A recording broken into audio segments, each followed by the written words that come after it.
Erev Tov Umvorach. Dans la paracha de Béalotra que nous lirons Be'ezrat Hashem Shabbat prochain, qui est très riche en sujets, en thèmes divers et variés, la Torah nous raconte des épisodes importants de l'histoire d'Israël durant la traversée du désert. Entre autres, un moment où les Bnei Israël se sont plaints de la manne céleste et ils ont réclamé de la viande en disant carrément qu'ils se souviennent des beaux moments, des bons vieux temps en Égypte où ils mangeaient du poisson gratuitement. Zacharnu et adaga asher nochal bemitzraim hinam. Hachamim disent comment hinam? Le poisson pouvait être gratuit alors que même la paille on ne leur donnait pas pour mélanger au mortier pour fabriquer des briques durant ces corvées. Alors, de quoi s'agissait-il? Hinam, hinam, ina mitzvot. C'est-à-dire qu'ils avaient de la parnassa qui n'était pas conditionnée par les mitzvot. Alors qu'après Matan Torah, si ils n'étaient pas à la hauteur, eh bien, ils étaient privés. Ils étaient, quelque part, sous tension permanente pour être toujours au service d'Akadosh Baruch Hu, en étant irréprochables. Sinon, ils étaient punis. Alors, qu'en Égypte, avant Matan Torah, ils mangeaient le poisson gratuitement, c'est-à-dire ils n'avaient pas besoin de faire des mitzvot pour être bien traités par Akadosh Baruch Hu. Ils étaient comme des goïms, si on peut ainsi dire. Alors, ils ont réclamé, en plus, de la viande. Ils ont dit Ve'asafsuf asher bekirbo it'avu ta'ava vayashuvu vayivku gam beni Israël vayomru mi ya'achilenu basar.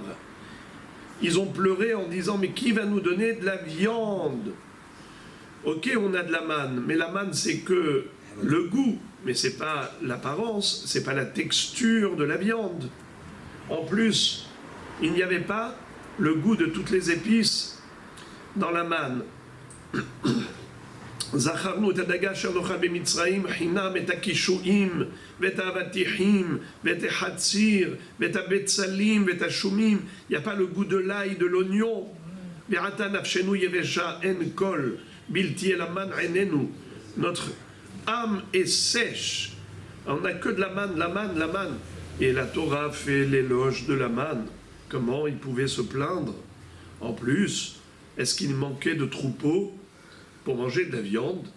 Mais pourtant, les Bnei Gad et Bnei Reuven avaient réclamé à Moshe Rabbeinu comme héritage, non pas le territoire d'Eretz Israël, mais plutôt de l'autre rive du Jourdain, car là-bas il y avait un grand pâturage. Alors pourquoi ils ont réclamé de la viande? Pourtant ils en avaient, des troupeaux. Be'alila hayubaim, ils cherchaient la petite bête, cherchaient à se plaindre. Le rouspéteur, tu n'arriveras jamais à le satisfaire. D'accord? Vous connaissez l'histoire de celui qui arrivait à reprocher à tous les hazanim. Il avait toujours des critiques envers le hazan. Un jour, ils ont amené un shaliach tzibour qui était parfait. Ils lui ont dit, ah, cette fois-ci, tu n'as pas ton mot à dire, hein? Il a dit, pas du tout. Vous n'êtes pas rendu compte de son erreur? Quelle erreur? Eh bien, vendredi soir, quand il a chanté, il a dit Kiba, Kiba, lishpot haaretz. Il a dit le premier Kiba, il a dit en deuxième.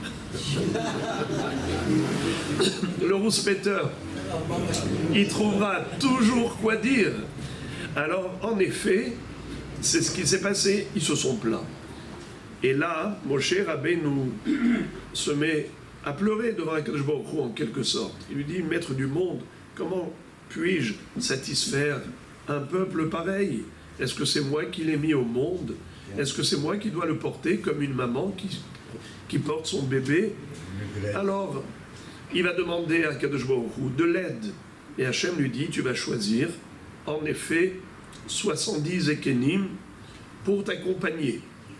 Mais d'abord, cette histoire s'est clôturée de manière tragique. Kadosh Baruch Hu a dit, ils auront de la viande. Il y aura de la caille. La caille, ils vont en manger pendant 1 mois. Mais cette caille, malheureusement, ils vont mourir étouffés avec cette viande dans la bouche. C'était une tragédie qui a eu lieu dans le désert. Mais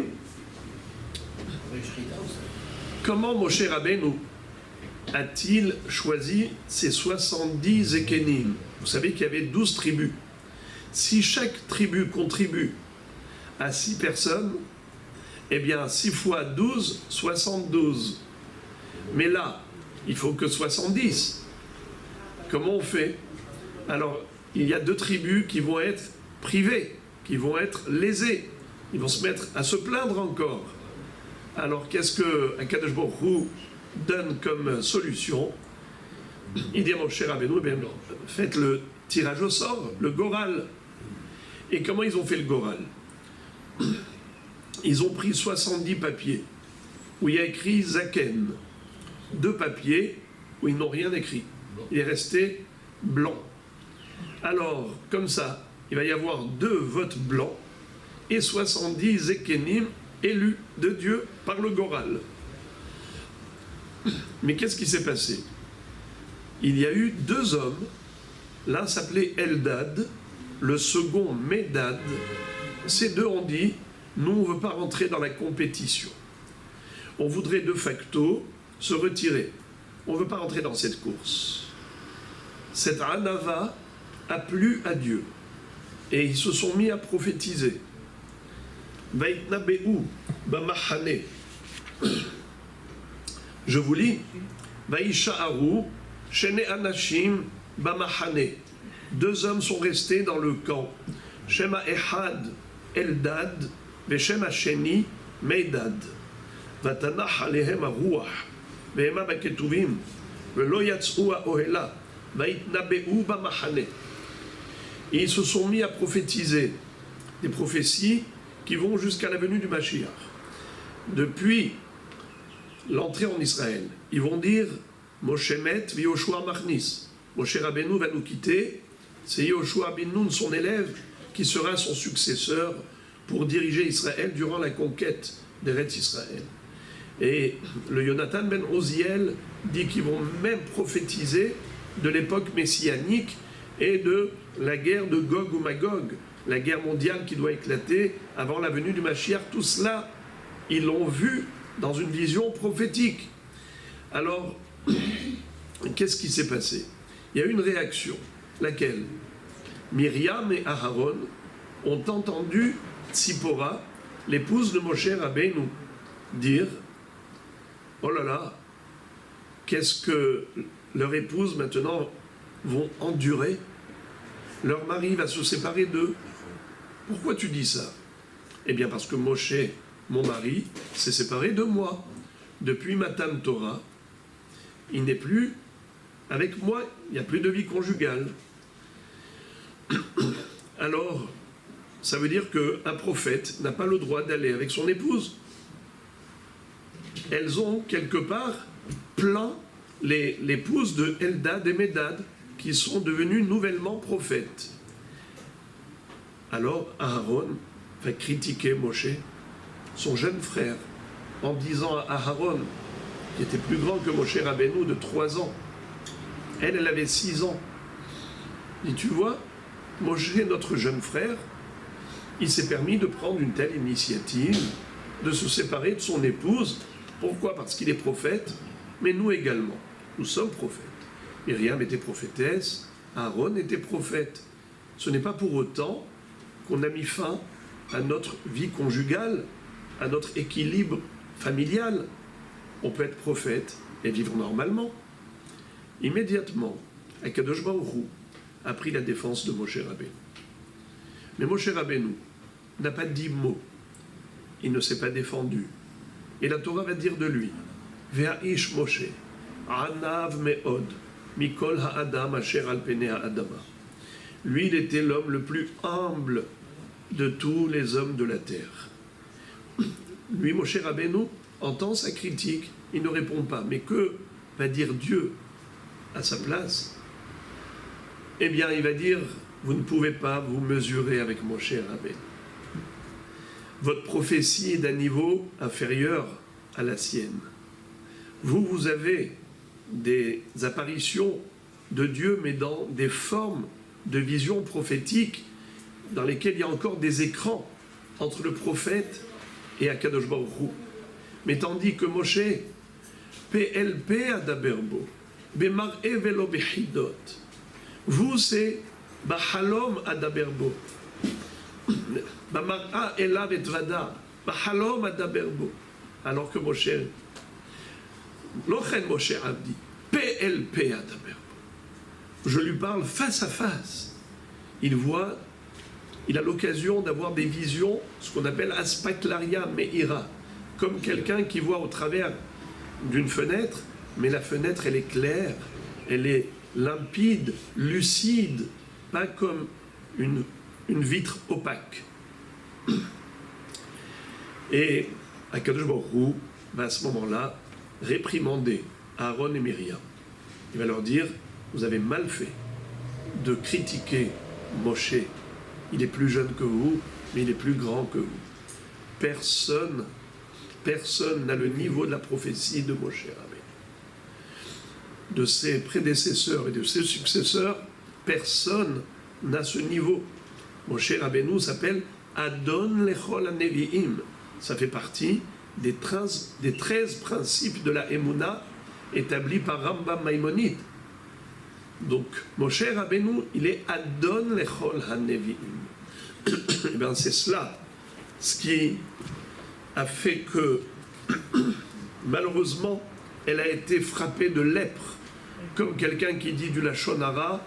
En effet, il dit du Lachon Hara, il est frappé de lèpre. Myriam HaNevi'a, parce qu'elle est devenue lépreuse, elle a été extradée, exclue du camp d'Israël, car un lépreux n'a pas le droit de rester au sein du camp d'Israël. Il se retrouvera tout seul jusqu'à sa guérison, jusqu'à sa teshuva, jusqu'à ce que tout le processus de purification soit établi pour réintégrer ensuite le camp d'Israël. Elle était pendant une semaine toute seule, exclue, parce que Moshe Rabbeinu, lui, Akadosh Baruch Hu lui a dit, au moment de Matan Torah, tout Israël peut ensuite reprendre leur vie normale. Vous savez que pendant 3 jours, avant Matan Torah, Dieu a demandé que les maris se séparent de leur épouse, c'est-à-dire qu'il n'y ait pas de vie conjugale pendant 3 jours. Mais après Matan Torah, il leur a dit « Shuvu lachem et aholechem » retournez à votre tente. Mais Moshe Rabbeinu va lui dire « Ve'ata po amod imani » mais toi, tu vas rester avec moi. Qu'est-ce que ça veut dire? Tout le monde peut retrouver son épouse, mais toi, tu seras ici avec moi. C'est-à-dire, au moment où Hachem est apparu à Aaron et Myriam pour les réprimander, il est arrivé subitement. Tout de suite, ils ont demandé à Mikvé, Maïm, Maïm, Maïm. Il leur a dit, vous voyez, vous avez été pris au dépourvu, vous n'étiez pas dans un état de pureté pour recevoir Akadosh Baruch Hu, recevoir la Shekhinah. Lui, Moshe Rabbeinu, comme à tout moment je peux m'adresser à lui, il faut qu'il soit en permanence dans un état de pureté. Voilà pourquoi lui, je lui ai demandé à lui tout seul de rester séparé de son épouse. Donc Tzipora avait cru que c'était le sort de tous les prophètes, mais non. La prophétie de son mari était unique en son genre. Il n'y a que Moshe Rabbeinu qui est Rabban Shel Kol Israël, le maître de la Torah de l'ensemble d'Israël. C'est le seul élu de Dieu à qui Akadosh Baruch Hu a dit, après Matan Torah, de rester à sa disposition pour des révélations prophétiques à tout moment. Donc voilà, celui qui se tait, qui ne dit mot, même s'il a raison, c'est Akadosh Baruch Hu qui prend sa défense, sa plaidoirie. Donc c'est important. On apprend de Moshe Rabbeinu. Si déjà lui, l'homme le plus parfait du monde, se sentait, nous dit Ramban, l'homme inférieur à tous les hommes, comment se fait-il qu'il avait dit à Akadosh Baruch Hu, Shelachna bi'atishlach, Dieu lui dit, tu vas aller délivrer Israël lors de la révélation dans le buisson ardent. Moshe Rabbeinu lui dit non, envoie celui que tu veux envoyer, mais pas moi, car n'importe qui est mieux que moi. Ou Moshe anav me'od mikol adam asher al pene adama. Ça, c'était de manière générale, mais ça s'est traduit principalement par son abstention de parole au moment où il aurait pu, et il avait de quoi dire, il avait quoi dire pour se défendre. Mais non, un homme humble, quand il entend une critique, au lieu de dire pas du tout, de se défendre, il écoute attentivement. Peut-être qu'il y a quelque chose de bon, de positif à prendre de ce que je viens d'entendre. Alors pourquoi chercher uniquement à sortir ses griffes?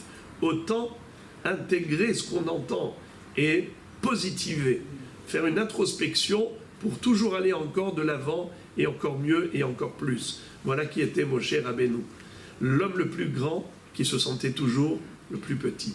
Et c'est ce que Akadosh Baruch Hu a aimé en lui, cette Anava. Moshe Kibel Torah mi Sinaï. Moshe Rabbeinu a reçu la Torah de Sinaï. Il a reçu la Torah sur le mont Sinaï. Pourquoi on dit il a reçu de Sinaï? Car Sinaï, c'était la montagne la plus petite. Il y avait d'autres montagnes beaucoup plus grandes, mais Hachem a choisi la plus petite des montagnes pour dire combien il apprécie l'humilité. Moshe Rabbeinu a compris, en effet, que c'était la qualité que Dieu appréciait. C'est pour ça qu'il a incarné cette Anava jusqu'au point où Akadosh Baruch Hu lui-même a inscrit dans la Torah et il a témoigné de la Anava de Moshe Rabbeinu, comme quoi elle était parfaite et sincère. Qu'Hachem nous aide à arriver à ces midot tovot ken yehi ratzon.